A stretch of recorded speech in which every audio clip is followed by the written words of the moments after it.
Bueno, buenos días. Ante todo, mi agradecimiento a Juan Strauber por esta invitación a participar de este Zoom para hablar de un tema que me ha sugerido, que es el tema del proyecto jesuítico guaraní de las misiones. Es un tema muy amplio y uno lo que puede compartir es aquello que más lo ha impresionado a uno. Como seleccioné algunas imágenes que ya tenía de otras exposiciones, y las imágenes a veces corren el riesgo de cuando uno las va presentando en la medida que va desarrollando el tema, de que pierdan nitidez.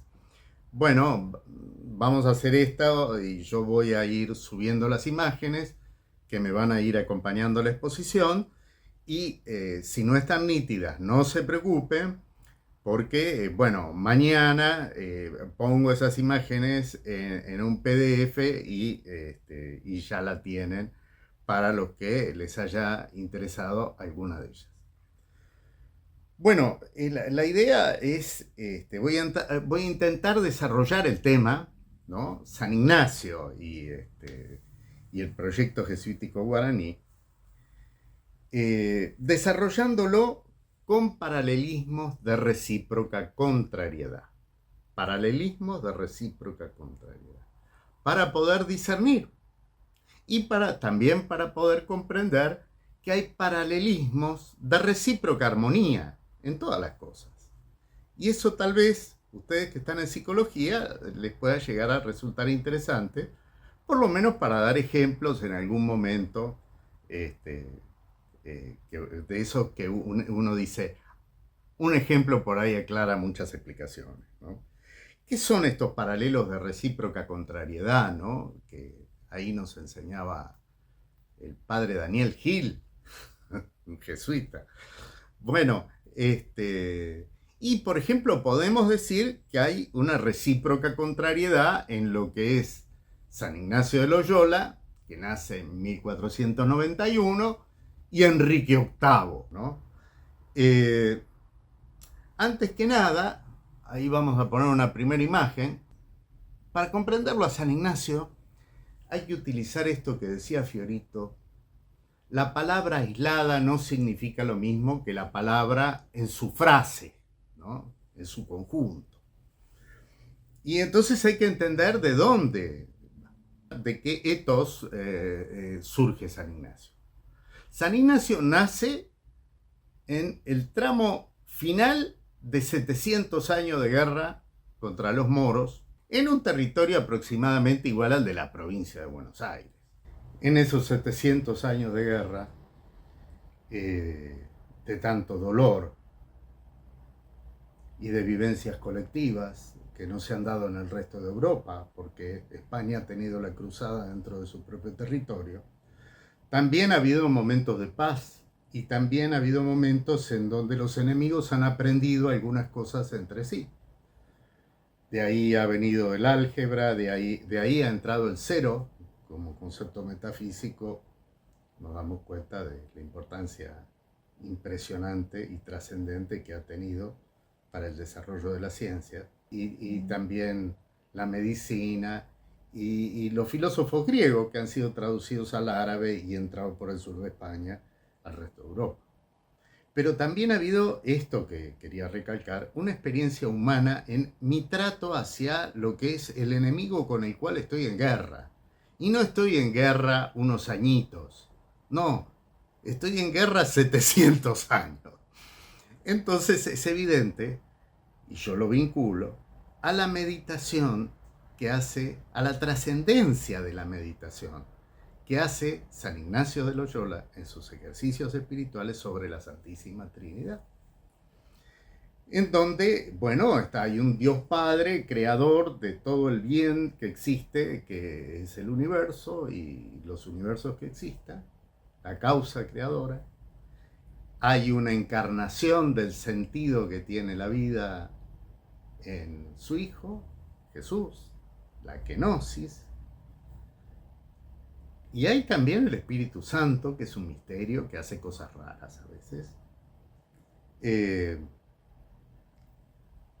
este misterio hace que a lo mejor una persona, un chico, me explique cosas de Dios con una claridad más grande que a veces la puede hacer un teólogo.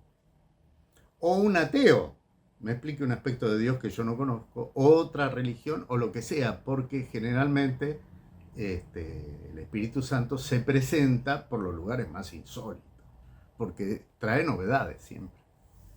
Y entonces en esta meditación que hace San Ignacio de Loyola en sus ejercicios, yo lo que veo es la posibilidad de lograr la paz mundial.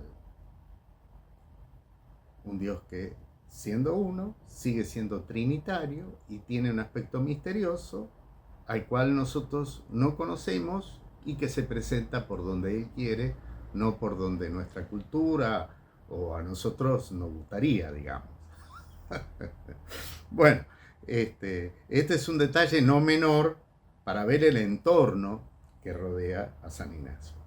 Eso se desprende, por ejemplo, en el Mio Cid, en donde el Mio Cid, evidentemente, un hombre leal a su rey, muchas veces traicionado por su rey y ponderado por sus enemigos árabes, que dicen de él que buen vasallo si hubiese buen señor.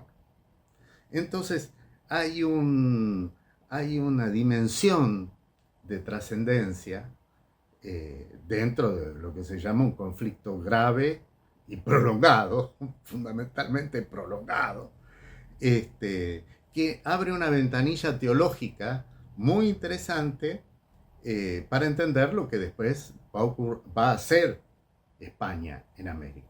Esto es muy importante para entender la honradez de propósito, que es aquello que está destruido por una propaganda, la leyenda negra, que se ha excedido en las críticas, haciendo uso generalmente de la metodología de poner un mínimo ejemplificable para tapar el máximo característico. Estos son conceptos que van a aparecer durante la charla. Bueno, y acá en su propia cuna ocurre algo importantísimo, que es Isabel la Católica. Acá está. Isabel la Católica en el año 1500, por el decreto de Sevilla, del 20 de julio de 1500, prohíbe la esclavitud en América. Hay muchas críticas, productos de celos, a veces son críticas muy mediocres, ¿no? Que dicen, bueno, pero eso era solamente para sus súbditos. Sí, pero no lo había hecho nunca ningún rey europeo, jamás. Ella tiene una idea que en el nuevo mundo, hay un plan de Dios de mejorar la condición humana. Uno lo ve claramente no solamente en Isabel la Católica, sino en el libro que le regala Isabel la Católica a la mamá de San Ignacio de Loyola, y es un libro que cuando San Ignacio de Loyola cae herido en combate el 20 de mayo de 1521 en Pamplona, primero va a leer todos los libros de caballería sabidos y por haber, que ya los tiene leídos, entonces, y no le va. Y agarra el Flox Santorum. El Flox Santorum, ¿no?, era un libro con la historia de los santos. Y él ahí tiene una conversión extraordinaria en el sentido de que él estaba acostumbrado a las estrategias militares de la guerra, a ciertas cuestiones de nobleza, donde se comparte el pan con los compañeros, ¿no? Se pondera mucho la nobleza y el coraje en batalla del compañero. Hay ahí una integridad de clases sociales que no está del todo bien estudiada, pero que tiene unas posibilidades interesantísimas, como esto de la Santísima Trinidad, para lo que es la concepción de las posibilidades de paz que se pueden llegar a lograr el día de mañana en el mundo. Que considerar, vea, usted, yo no lo tengo usted afuera del plan de Dios, porque usted por ahí me habla de lo que no entiendo, pero desde una vivencia que tiene que ver con el Espíritu Santo, entonces yo se la voy a respetar. El Flox Santorum es lo que va a abrirle la cabeza a San Ignacio y lo va a introducir en una manera de amar trascendente. Esta manera de amar trascendente no era ajena al espíritu caballeresco de esa época española. El arcipreste de Hita, en el 1200, ¿no? Del 1200 y pico al 1300, ya había escrito el libro del Buen Amor, y la Compañía de Jesús, que va a ser San Ignacio de Loyola más tarde, cuando sea más grande,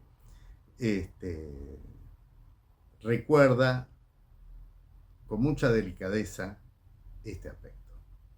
Por ejemplo, cuando el duque de Gandía, San Francisco de Borja, que es el tercer general de la Compañía de Jesús, siempre lo van a ver ustedes que lo pintan con una calavera en la mano, ¿no? Y esto es en recuerdo a lo que él dijo cuando murió su reina, a quien él, junto con su mujer, le servía con amor castalio.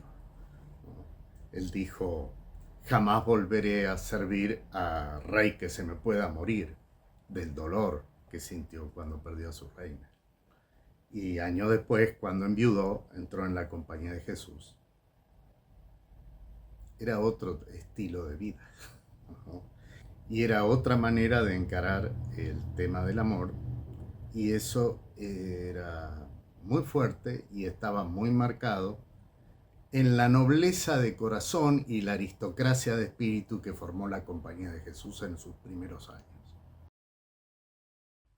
Porque claro, él servía a la mujer de Carlos V, nieto de Isabel la Católica.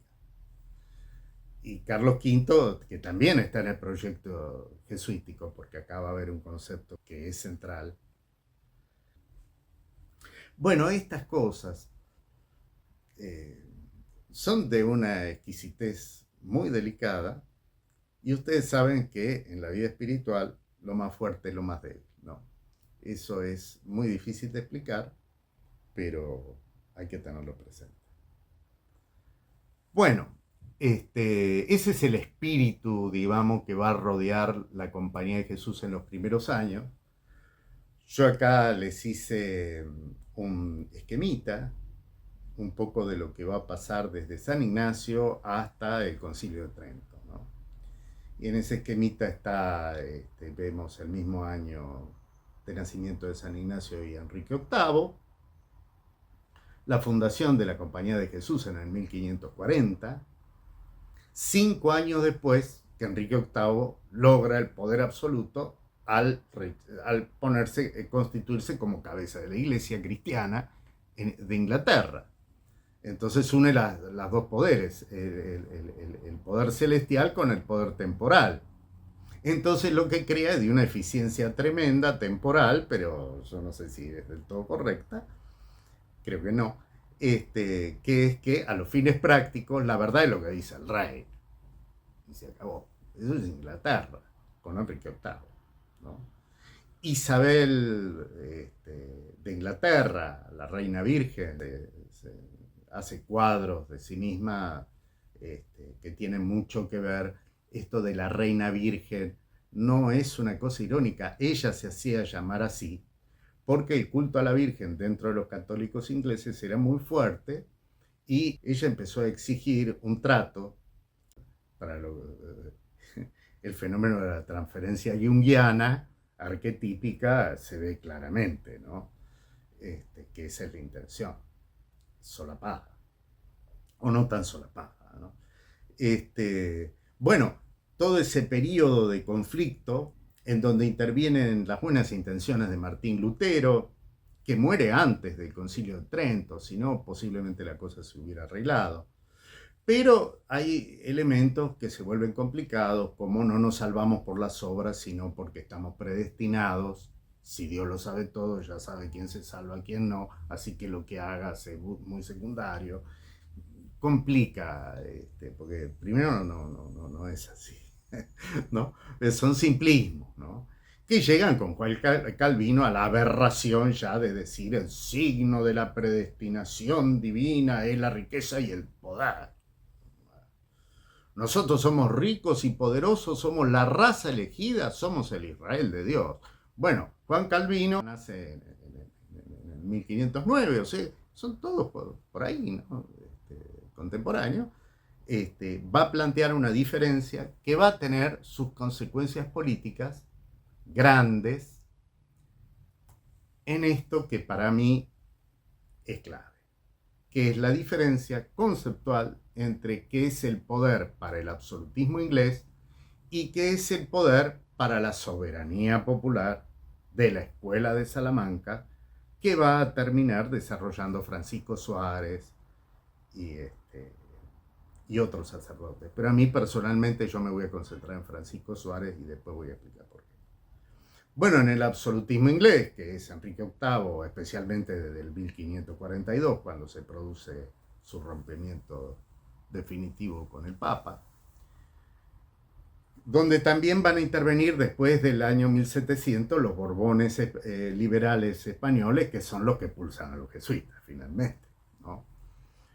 Porque a los Borbones, que no son los Habsburgo, ¿no? El proyecto jesuítico para América es Habsburgo, no es borbónico, y ese conflicto se va a notar, ¿no? Son muy nominalistas, es decir, el absolutismo considera que Dios otorga el poder directamente al rey y es nominal. Lo que el rey dice es la palabra de Dios, prácticamente, y a los fines prácticos, ¿no? Mientras tanto, en España, Francisco Suárez desarrolla tratados de metafísica, tratados de defensa de la fe, tratados sobre las leyes. Es impresionante la labor que él realiza, en donde dice, es Dios el que otorga el poder al pueblo y el pueblo es el que lo deriva, lo transfiere al rey o a cualquier autoridad. Pero la legitimidad, y eso es en cuanto al espacio, pero en cuanto al tiempo, la legitimidad va a estar dada por la sumatoria de bienes comunes testimoniados por el pueblo. Entonces, autoridad viene de autoría de bien común. Son esencialistas. Ahí va a haber un problema. Entonces, entre el absolutismo inglés y la soberanía popular, ¿qué es el problema? Entre los nominalistas y los esencialistas. Adivinen ustedes si la economía mundial se va a apoyar más en el esencialismo del bien o del mal que produce en forma colectiva o en el nominalismo. Vea, usted firmó que tenía esta deuda, ¿no? Bueno, entonces esto va a ser muy trascendente y mientras más lo estudia uno, más se da cuenta de lo trascendente que ha sido para los años posteriores. Para los años posteriores. En esta España las cosas se dan en forma diferente. Ha ocurrido durante la guerra al Moro que los cabildos de esas fronteras móviles han consolidado lo que se llama los fueros. Los fueros son los derechos ganados por la población, que van desde que si un pueblo no tiene agua, cuando llega aquel pueblo que tiene agua no tiene que hacer la cola para ir hasta la fuente, hasta la obligatoriedad que tienen unos de apoyar a otros y de los que les sobra apoyar a los que les falta. Los fueros son importantísimos para entender lo que después van a pasar en América. Fíjense que de la palabra fuero viene la palabra federal. Y fíjense ustedes si no ha habido entre los esencialistas federales y los nominalistas unitarios conflictos que al día de hoy aún no se han resuelto. Bueno, Carlos V tiene que jurar los fueros para ser aceptado rey. Ese juramento decía así: nos, ¿no? Le decían los cabildantes en la puerta de la iglesia, donde apoyando la mano en la Biblia, Carlos V tenía que contestar lo siguiente. Los cabildantes le decían, nos, que somos iguales a vos, pero que todos juntos somos más que vos, os juramos lealtad, siempre y cuando respetéis nuestro fuero. Y el rey contestaba con la mano sobre la Biblia, Carlos V, rey sí justo. Es distinta la concepción, totalmente distinta a la sajona, ¿no? También es entendible, ¿no? Los sajones en una isla que no se autoabastece, acostumbrados a la dictadura interna que necesariamente tiene que ser un buque, ¿no? El capitán de un barco, hasta el día de hoy, ustedes saben que si un barco se está hundiendo, el capitán hasta tiene derecho a matar a alguien, legalmente, ¿no? Si entra en estado de pánico y puede producir un peligro para el resto del buque.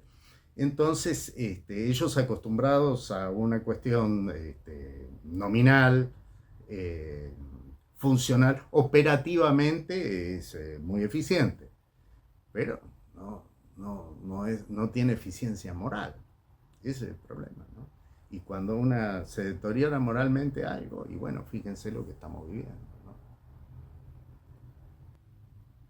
Bueno, es entendible entonces que en la Inglaterra de Enrique VIII, ¿no? Acá vamos a hacer una picardía, pero es real.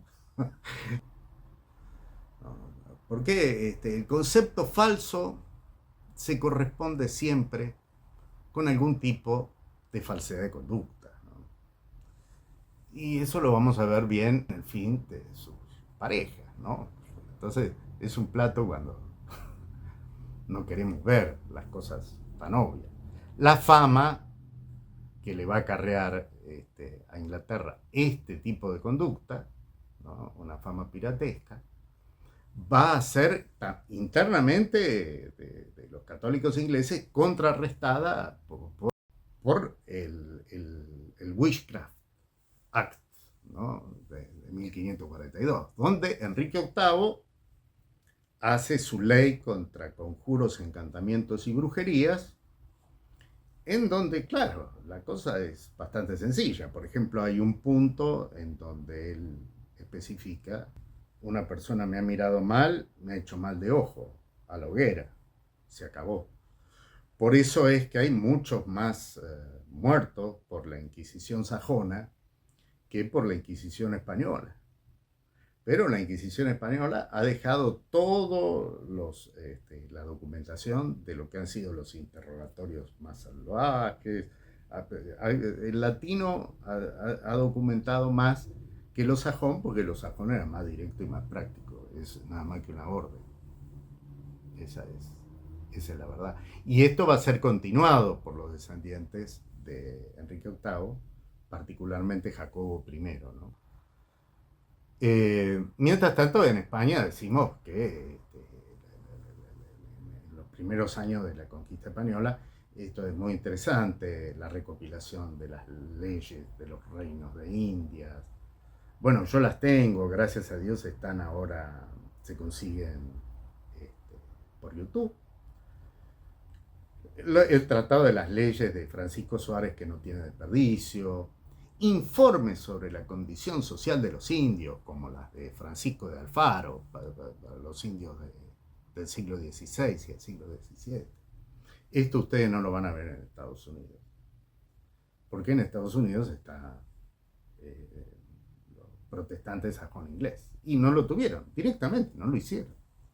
Y ellos se van a burlar mucho de la burocracia española y la van a acusar de híbrida. Y en la historia, obviamente, también va a ser necesario difamarla, ¿no? Porque eso, por sobre las ruinas del Imperio Español, que comienza con la decadencia de los Borbones, ¿no?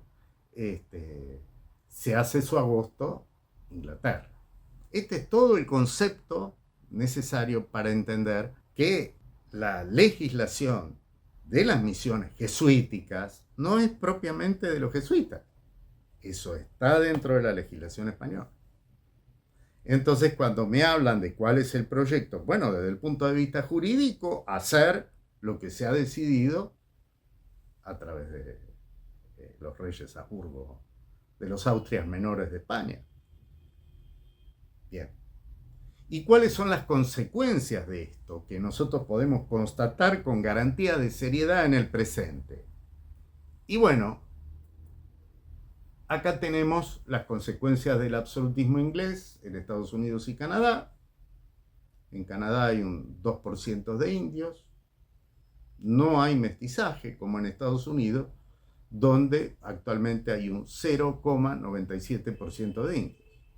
Mientras que gracias al derecho de gentes y a estas características que no son lo suficientemente ponderadas y que son abusivamente atacadas, pero a la larga el máximo característico es este que estamos viendo. El máximo característico es que cuáles son los sobrevivientes y dónde se fomentó el mestizaje.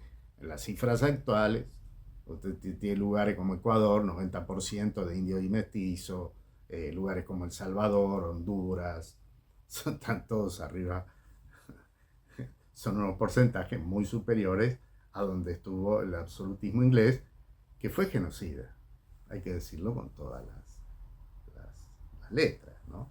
En donde dice, hará bien en tratar de inocular a los indios de viruela, ¿no? Inocularle viruela, por medio de mantas, así como en probar cualquier otro método que pueda servir para extirpar esta execrable raza, ¿no? El liberanismo va a traer esto acá, y si no basta leer a Sarmiento, ¿no? Bueno, contrario a esto, decimos que aparecen las leyes de Indias y aparece la legislación española de Salamanca. Vamos a poner dos ejemplos. El primero es de la época de Felipe II, en 1593. Son las 8 horas laborales. 4 de la mañana, 4 de la tarde. Esto fue ley en España en el año 1593. Y se aplicó también en América, en las misiones.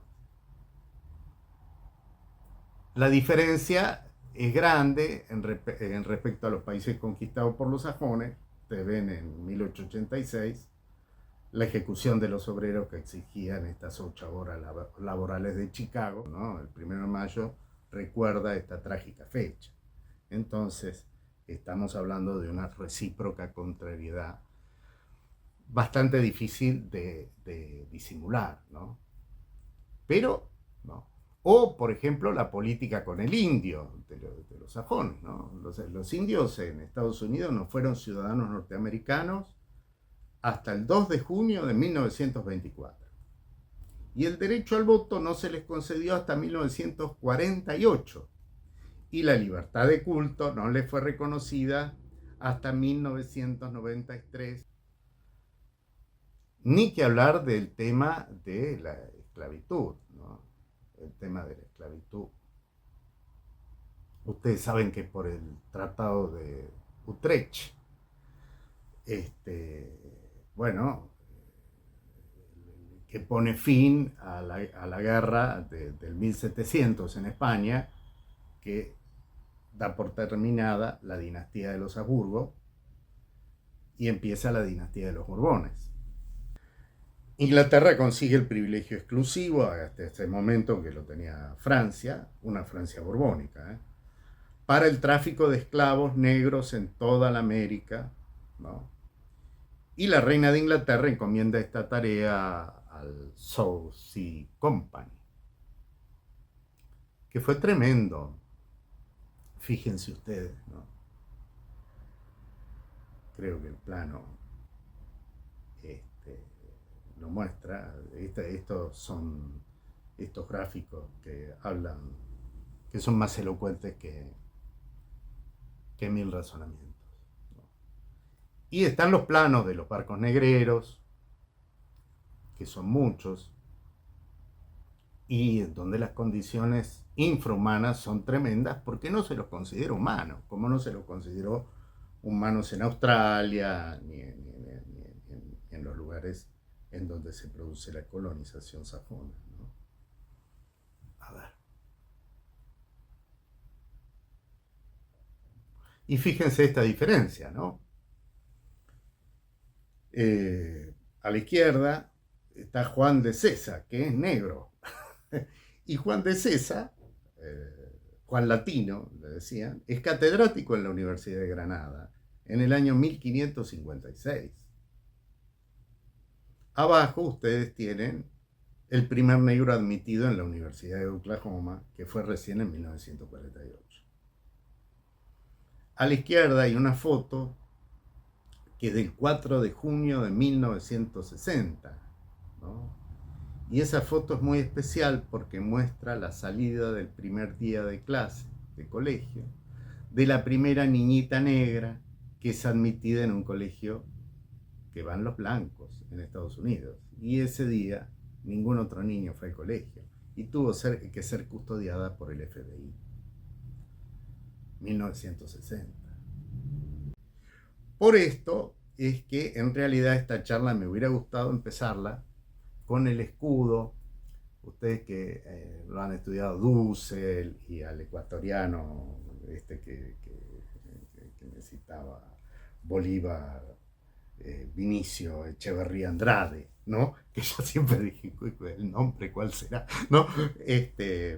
Que ustedes vieron que la Universidad Nacional Autónoma de México ha sido un refugio interesante para estos intelectos. Y bueno, Vasconcelos, el primer ministro de Educación de la Revolución Mexicana, el que termina con el analfabetismo en México, el que dice, muchachos, la conquista la hicieron los indios y la independencia la hicieron los españoles, que parece irónico pero es real, pone el lema del escudo de la universidad y dice, por mi raza hablará el espíritu. Y eso es lo que estamos intentando, sin el deseo de ofender a nadie, pero la verdad es lo único que nos da la posibilidad de que no seamos un híbrido estéril y que tengamos el apoyo de la verdad en las construcciones positivas del bien común que se puedan conseguir en América. El tema sigue siendo el central, las dos ideas distintas del poder. En la Escuela de Salamanca, que es el origen del concepto de la soberanía popular, fíjense que ustedes se meten en Google y dicen que es la Revolución Francesa, cualquiera, ¿no? El tema no es solamente el concepto de soberanía popular, sino la diferencia, que es la diferencia que está haciendo el Papa Francisco, entre lo que es legalidad y lo que es legitimidad. Esta diferencia es muy fuerte en nuestra tradición americana. Y no así lo es en la sajona. Bueno, este personaje Francisco Suárez va a tener su influencia en nuestras independencias también, ¿no? De hecho, a nuestros principales próceres, a Manuel Belgrano, a San Martín, los acusan de suaristas todo el tiempo, ¿no? San Martín nace a los 2 años de la expulsión de los jesuitas y nace en una misión jesuita. Y usted cuando saca a los jesuitas de América, no saca no puede sacar la población. Cuando nosotros estudiamos las misiones en nuestro país, habitualmente lo que estudiamos es el área que comprendía el virreinato del Río de la Plata. Y hay un problema ahí, porque el virreinato de la Plata no existía cuando estaban los jesuitas. Era el virreinato del Perú. Entonces se trata de, como se hace siempre para que no se entiendan las cosas, de separarlas en partes, como esos jueces que no tienen buena fama y entonces están arreglando una causa y entonces dividen el material investigativo entre diferentes juzgados. Entonces se pierde todo lo que es coincidente, convergente y complementario y nadie entiende nada. Bueno, mientras estuvieron los jesuitas, durante 158 años, del año 1609 al año 1767, dependieron, y éramos todos, formábamos parte del virreinato del Perú, el virreinato de las 3 coronas. Es muy interesante estudiar por qué es el virreinato de las 3 coronas. El virreinato del Río de la Plata se va a crear como 10 años después de la expulsión de los jesuitas, ¿no? En el en 1776. Y entonces también hay una observación interesante, que es obvia, pero no se hace, que es que si consideramos 20 años una generación, estamos hablando que las misiones jesuíticas se educaron y más de 7 generaciones, casi 8, que no es poca cosa. Entonces, si viene lo que consiguieron los Borbones, lo que consiguió la corona británica también, porque ellos decían, ojo que nosotros estamos manejando el comercio, manejamos los mares, manejamos los puertos, y estos locos están con la soberanía popular de la Escuela de Salamanca, que es la parte que molesta a la Escuela de Salamanca. Por eso a veces yo veo que se está dando la Escuela de Salamanca, pero ya del tiempo de los Borbones, que está totalmente diluido. Este punto, que es el punto central, es el punto conflictivo, es el punto teopolítico clave para la dignidad del individuo, ¿no? Porque las cosas tienen un orden metafísico, un orden teopolítico y un orden biopolítico, si las queremos estudiar en su plenitud, en su totalidad. Entonces, tenemos que diferenciar primero para discernir y después tenemos que integrar para comprender. Una cosa es el cerebro y otra cosa es el corazón, y las dos cosas tienen que funcionar en forma armoniosa para que nosotros comprendamos la voluntad de Dios en la disposición de nuestra vida. ¿Cuáles son las consecuencias que quedan en nuestra región de tantos años de la educación de estos santos que han sido los misioneros jesuitas? Queda una idea de dignidad y queda en el inconsciente colectivo junguiano, para decirlo. Está estratificado ahí. Es esta zona que hace que Paraguay enfrente la guerra de la Triple Alianza, enfrenta después la guerra con el Chaco, y usted habla con un paraguayo y lo va a mirar de igual a igual, como lo miraban en España al emperador todopoderoso Carlos V cuando tenía que ir a jurarlo fuero, porque si no ningún pueblo lo reconocía como rey. Entonces esto está incorporado y es doctrina, no es ideología, es doctrina. Doctrina porque son valores. El amor al prójimo es un valor y se llama doctrina, donde el primer estamento es el respeto al prójimo. Si no hay respeto, el prójimo no existe, ¿eh? Y el amor tampoco. Entonces, y ideología es otra cosa, no tiene nada que ver, porque sistema, la idea que yo tengo de cómo hay que organizar las cosas. Entonces, entre la doctrina y la ideología hay un diálogo en donde aquel que ya tiene doctrina ajusta dentro de las propuestas sistémicas de las ideologías aquello que hace al bien común y rechaza aquello, sí es extraordinario, pero guárdeselo porque no hace al bien común.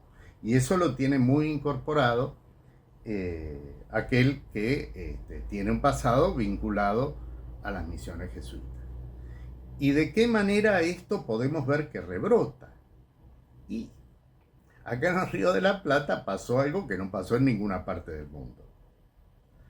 Porque si bien es cierto, estas cosas se han aplicado a pequeña escala en los pueblos de España, cuando la guerra a los moros y en fin, nunca se ha designado una autoridad suprema utilizando estos criterios. Excepto en la Argentina, cuando en marzo del año 1807, el 10 de marzo, y la expulsión de los ingleses, el pueblo, por aclamación popular, en la Plaza de la Victoria, nombra virrey a Liniers de acuerdo a la doctrina de Salamanca.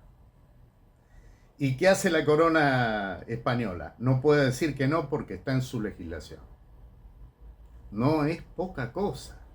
Y por eso este detalle está borrado de nuestra historia y es de simple constatación. Tiene la garantía de seriedad que el que lo va y lo busca lo encuentra. ¿Cómo? ¿Cuántos indios hay en América del Norte y cuántos indios hay en América Hispana? vaya y fíjese, no es muy difícil darse cuenta de que las teorías explicativas que han formado o deformado nuestras mentes para que no tengamos clases dirigentes que defiendan al pueblo, que ese es el drama que nosotros vivimos, no coinciden con la realidad. No coinciden con la realidad. Y el elemento jesuita más interesante, por lo menos el que a mí me ha dado más felicidad, es el que hace coincidir el idealismo con la realidad. Realidad y idealismo, ¿no? Y también ese aspecto que hace profundizar la fe, en el sentido de que la fe no es una ideología, no es un sistema, sino que es un camino, digamos, una doctrina. ¿eh? Y con esto me parece que más o menos ya hicimos un pantallazo. Se podrían decir algunas cosas más, como por ejemplo, de que no estudiamos las misiones jesuíticas integradas al Virreinato del Perú, del cual formaban parte con las misiones jesuíticas de Chiquitos y las de Perú y todo lo demás, por el hecho de que sigue prevaleciendo el divide para gobernar. Divide para gobernar, ¿no? De la misma manera en que uno va ahí al Congreso de Tucumán y ve las actas de la declaración de nuestra independencia y las cartas de San Martín y Belgrano proponiendo un rey inca, el hermano más chiquito de Tupac Amaru, Juan Bautista Tupac Amaru, que está enterrado en la Recoleta, pero no sabemos dónde por esta cuestión con los cadáveres, de hacerlos desaparecer. Un sector de los argentinos, ¿no? El más unitario, el más nominalista y el más liberal. Y bueno, el hecho de que todas estas cosas formen parte de nuestra vivencia colectiva le da a nuestras tierras perspectivas y ejes conceptuales para una interpretación abierta de la vida que nos puede conducir hacia el sueño que tuvieron los primeros jesuitas que se metían en la selva y decían: a los indios les gusta la música, enseñémosle música, evitemos la explotación, desde lo básico, que tratemos de evitar la esclavización, ¿no? Porque la dignidad empieza en aquellos que pusieron sus pies en el deseo de un mundo sin esclavos. Por eso es que esta charla, como todas las que en realidad he hecho en forma más o menos pública, están dedicadas a los muchachos de la Alameda que luchan contra la esclavitud.